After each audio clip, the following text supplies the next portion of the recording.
샬롬, 청주 봉제스도원의 강문호 목사입니다. 이 시간에 먼저 할 것을 먼저 하라, 이런 제목으로 성경을 들여다보고 싶습니다. 어떤 아들이 경찰 시험을 치르러 갔어요. 면접에서 이렇게 물어봅니다. 아버지가 범죄하게 되면 체포하겠느냐 못하겠느냐.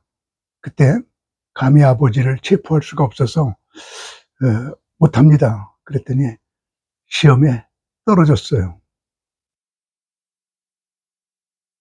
그 다음에 또 시험을 보러 갔어요. 똑같은 질문이에요. 아버지가 범죄하면 체포하겠냐 못하겠냐. 그럴 때 합격하고 싶어서 체포하겠습니다. 합격했어요. 집에 들어왔더니 아버지가 이놈아, 감히 어떻게 아버지를 잡아서 감옥에 넣냐. 그랬더니 아버지 시험에 합격하려고 그런 거지 아버지는 절대로 범죄할 분이 아니기 때문에 그냥 그런 거예요. 그리고 아버지를 설득시켰다고 합니다. 어떤 것이 먼저냐? 가정이 먼저냐? 직업이 먼저냐? 이런 문제거든요. 미국에서 한국 사람이 시민권을 받으려고 할 적에 질문하는 것이, 미국과 한국이 전쟁이 일어나면 너는 시민권 받은 후에 어느 편이 되겠느냐 할 때 한국 편이 되겠습니다. 그러면 떨어지는 거죠. 미국 편 들어서 한국 사람을 공격하겠습니다. 그래야 미국 시민권을 얻게 된답니다. 어떤 것이 먼저냐, 이런 문제는 대단히 중요하거든요. 근데 성경은 우리가 먼저 해야 될 것을 확실하게 가르쳐주고 있는데 무엇을 먼저 해야 될까요?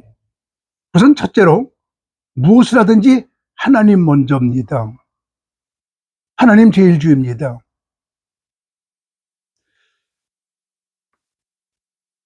하나님께서 아브라함에게 이삭을 번제로 바쳐라. 그럴 때 자식 100살이 난 거지만 하나님이 먼저기에 이삭을 하나님께 번제로 드리려고 그러잖아요. 성경을 보면 그 사건 이후에 사라는 나타나지 않습니다. 두 가지 설이 있습니다. 하나는 그 이후에 아브라함과 사라가 갈등 관계에 들어갔다, 별거 생활에 들어갔다, 그런 설이 있습니다. 또 하나는 아브라함이 3일 동안 이삭을 데리고 갔다가 하나님이 살려주시니까 3일 동안 돌아와 6일 만에 돌아와요. 그때 사라가 이삭에서 물어봐요. 이삭 데리고 어디 갔더랬어요? 그랬더니 하나님께서 이삭을 번제로 드리라고 그래서 번제로 드리려고 갔다가 오는 길이야. 근데 하나님이 살려주셨어. 그 얘기를 듣고 사라가 까무러쳐 죽었다는 거예요. 물론 이 두 가지는 성경에 없습니다. 전설입니다. 그러나 그 사건 이후에 사라가 성경에 등장하지 않는 것만은 확실하거든요. 하나님 먼저입니다. 그래서 이스라엘 백성들은 호박 농사 짓게 되면 첫 번째 열린 호박에 끈을 매나요. 이건 하나님 거. 모든 열매가 그렇습니다. 하나님 먼저입니다. 내가 알고 있는 목욕탕을 경영하고 있는 장로님은 목욕탕을 새벽에 열고 첫 번 들어오는 손님이 낸 목욕료는 첫 열매 하나님 거. 내가 알고 있는 택시 운전기사는 택시를 몰고 나가서 첫 번 손님이 탄 요금은 첫 열매 하나님 거. 내가 알고 있는 이발사는 가게문을 열고 이발소를 열고 첫 번째 와서 이발한 손님이 낸 이발 요금은 하나님 거. 내가 알고 있는 옷 장사하는 집사님 한 분은 가게문을 열고 첫 번 손님이 들어와서 산 옷의 이익금은 첫 열매. 이렇게 하나님께 정성을 다하는 분들을 제가 보았습니다. 아름답습니다. 취직하고 첫 번째 탄 봉급은 첫 열매로 하나님 것.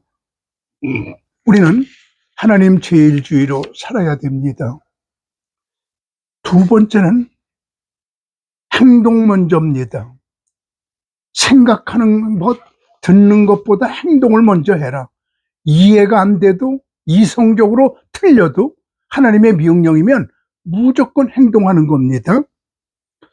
천사 비밀절이라고 하는 것이 있는데 시편 103편 20절을 보면 능력 있어 여호와의 말씀을 행하며 그의 말씀의 소리를 듣는 여호와의 천사들이요. 천사들은 행동을 먼저 하고 행동에 대해서 그게 왜 그렇게 행동해야 되는지는 나중에 들어요. 여호와의 말씀을 행하며가 먼저 나옵니다. 그 말씀의 소리를 듣는 여호와의 천사들이요. 하나님의 말씀이면 묻지도 말고 따지지도 말고 무조건 행동부터 합니다. 노아에게 산꼭대기에 배를 만들어라. 왜 그런지 묻지 않아요. 그런 게 어딨냐고 항의하지 않아요. 무조건 산꼭대기에 배를 만들며 하나님의 뜻을 기다립니다. 하나님께서 모세에게 반석을 쳐서 물을 내라. 이런 게 어딨어요? 아니요. 행동부터 합니다. 지금 말씀드린 아브라함에게 아들 바쳐라. 행동부터 합니다. 그리고 나중에 그 이유를 묻습니다. 우리 그리스도인들은 행동부터 합니다. 예수님께서 배를 타고 풍랑에 휩쓸리는 제자들에게 다가갔을 때 물 위로 걸어가십니다. 베드로에게 너도 뛰어내려라. 그냥 뛰어내려요. 빠져요. 그래도 행동부터 해요. 우리는 하나님의 말씀이라고 하면 그 이유가 무엇인지 이성에 안 맞든지 내 생각에 전혀 동의가 되지 않는다 할지라도 행동부터 합니다. 행동 먼저. 하나님 먼저, 행동 먼저. 세 번째는 다른 사람 먼저입니다. 나 먼저가 아니고 다른 사람 먼저, 다른 사람을 생각하는 마음을 가집니다. 나보다 다른 사람을 먼저 배려하는 마음을 가지라고 하는 말씀입니다. 아브라함과 롯 사이에 부자가 되어 풀과 물 가지고 목축의 싸움이 벌어졌을 때 아브라함은 네가 먼저 선택해라.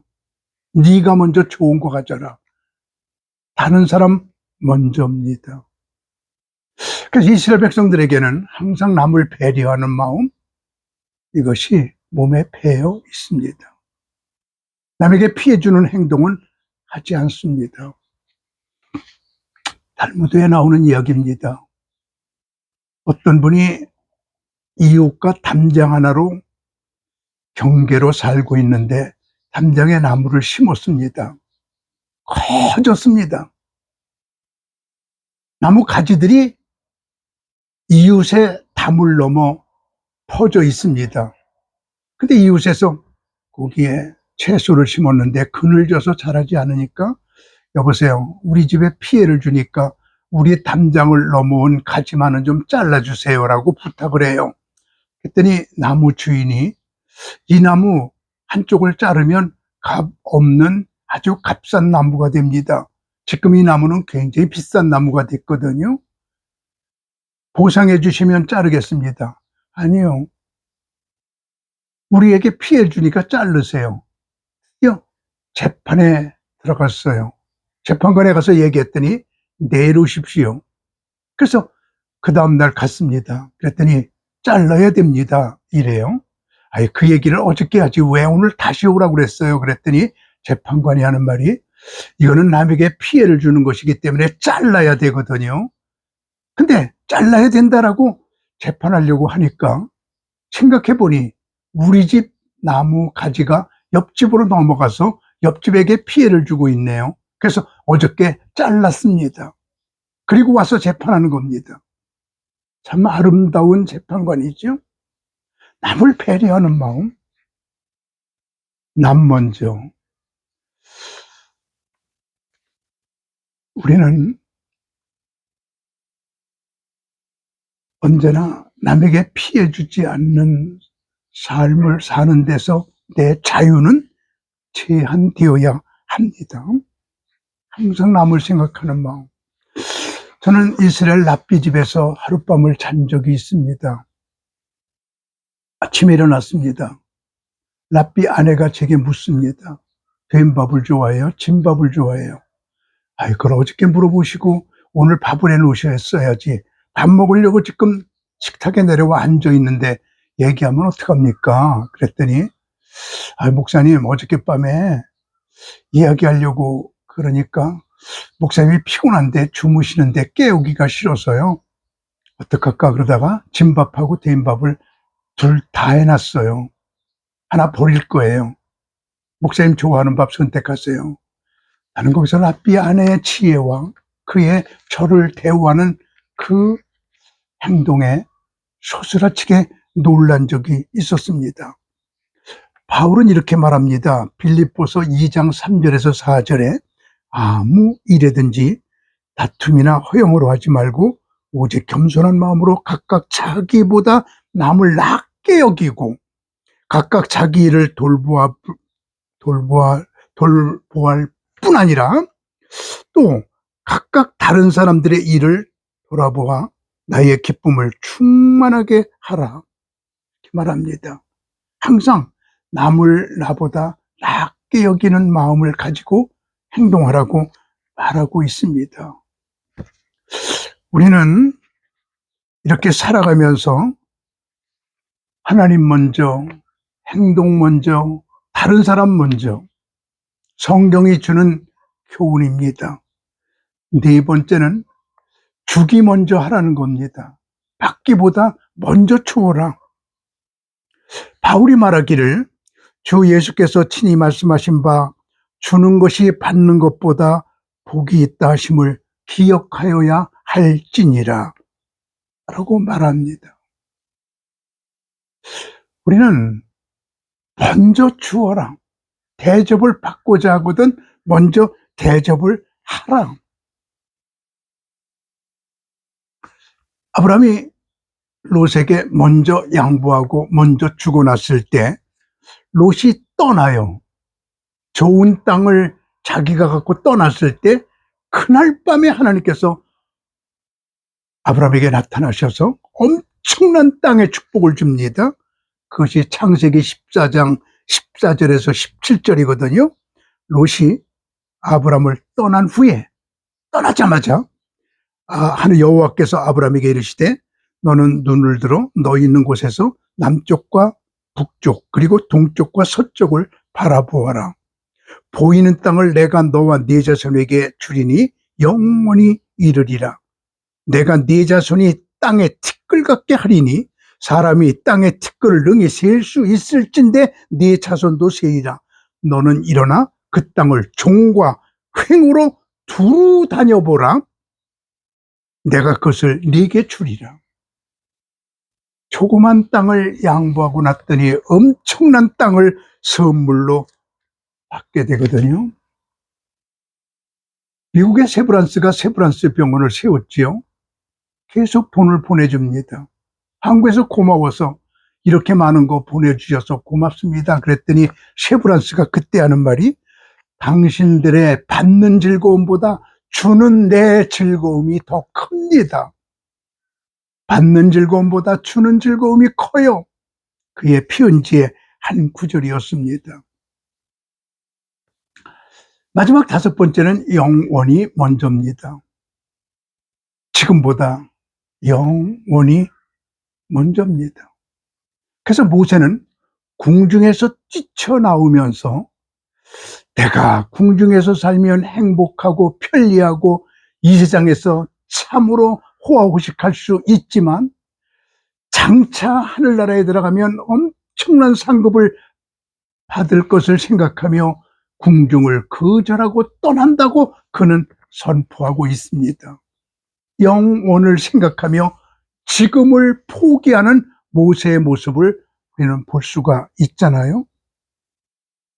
바울도 그렇습니다. 결혼하지 않았습니다. 오늘은 이곳 내일은 저곳 복음 전하러 다닙니다. 바울은 방성이 아니라 유성이었습니다. 오라는 곳은 없는데 갈 곳이 많은 전도자였습니다. 그가 수많은 핍박과 어려움을 당하면서 그가 한 말이 생각컨대 현재의 고난은 장차 우리에게 나타날 영광과 좋게 비교할 수 없도다. 로마서 8장 18절에 그렇게 말하고 있습니다. 창끝이라는 영화가 있지요. 거기에 한 장면을 잊을 수가 없습니다. 그 원주민 토인들이 엘리엇 선교사를 죽이려고 창을 들고 쫓아옵니다. 이 선교사는 총을 가지고 있습니다. 총 가지고 있는 사람과 창 가지고 있는 사람 싸우면 누가 이길까요? 그때 그는 총 속에 총알이 가득 들어 있음에도 불구하고 그것을 붙들고 창 끝에 찔려 죽습니다. 그때 나는 영원한 것을 위해서 영원하지 않은 것을 포기한다 라고 말합니다. 내가 총 가졌다고 저 사람을 죽이면 저 사람은 예수 안 믿기에 지옥 간다. 나는 예수 그리스도를 영접했기에 저에게 죽으면 나는 천국 간다. 내가 저를 지옥으로 보낼 수 없다. 그리고 고백하고 죽는 게 바로 그 영화의 클라이막스입니다. 그의 아내들이 5명의 선교사가 죽었거든요. 5명의 아내들이 남편 대신에 죽으러 가자 그러고 가서 전도해서 그 창끝으로 선교사 죽인 사람을 목사로 만듭니다. 나중에 그들의 간증을 들어보면 이상했다는 겁니다. 우리가 창으로 찔러 죽일 때 저는 총을 들고 있었는데 왜 쏘지 않았을까? 영원한 것을 위해서 영원하지 않은 것을 포기하는 삶, 이것이 바로 그리스도인들의 삶입니다. 그렇습니다. 먼저 할 것을 먼저 해야 됩니다. 나중에 할 일을 먼저 해서는 안 됩니다. 우리는 하나님 먼저, 행동 먼저, 다른 사람 먼저, 주기 먼저, 영혼 먼저 이렇게 살아야 되는 것이 그리스도인들의 삶입니다. 샬롬.